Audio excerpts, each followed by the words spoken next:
Mesdames et messieurs, bienvenue dans le journal du Septentrion. Démarrons avec la mairie de Nati Tengou qui a accueilli la délégation de l'Observatoire de la famille, de la femme et de l'enfant relevant du ministère des Affaires sociales. Au cours de cette réunion, les discussions ont porté sur 3 domaines clés de la production de données que sont la promotion de la famille, la femme et le genre, la protection sociale et solidarité nationale et enfin la protection de l'enfant. Initiative de la mairie, cette rencontre a pour objectif de renforcer la production de données et de conduire des études pertinentes afin d'atteindre les objectifs fixés. Toujours à Nati Tengou, le préfet du département de l'Atakora, Dereli Dichabina, avec les directeurs départementaux, le jeudi 2 novembre dernier, était face aux acteurs de développement de la commune. La séance s'est déroulée à la salle de conférence de la direction départementale de la santé.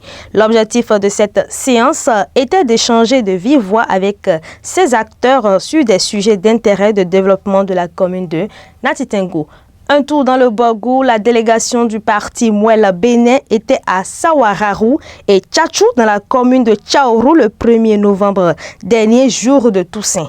Cette sortie de la délégation conduite par Ousmane Traoré avait pour but de présenter aux militants de ces localités le parti Mouela Bénin qui devient désormais le parti de tous les militants du mouvement Ousmane Traoré. Chaleureusement accueillis par les militants, c'est avec joie que ces derniers ont salué la démarche de Ousmane Traoré qui devient désormais vice-président chargé de la mobilisation nationale et de la chefferie du Nord au sein du parti Mouela Bénin. On termine cette session d'information avec la comparution devant la criette de 17 présumés criminels composés d'étudiants, d'élèves et d'un footballeur local arrêté lors d'une fête à Parakou. Lors de l'audience, 11 ont rejeté les charges retenues contre eux et 6 autres ont reconnu. Le parquet spécial a fait ses réquisitions et a relâché au bénéfice du doute 6 des jeunes arrêtés. Quant aux 11 autres, il a sollicité la condamnation de 8 prévenus à 7 ans de prison, dont 4 ans ferme avec 1 million de francs d'amende. Aux 3 autres, il a été requis 7 ans ferme de prison avec 2 millions de francs CFA d'amende. Le verdict du procès est attendu le jeudi 14 décembre prochain à la Cour de répression des infractions économiques et du terrorisme.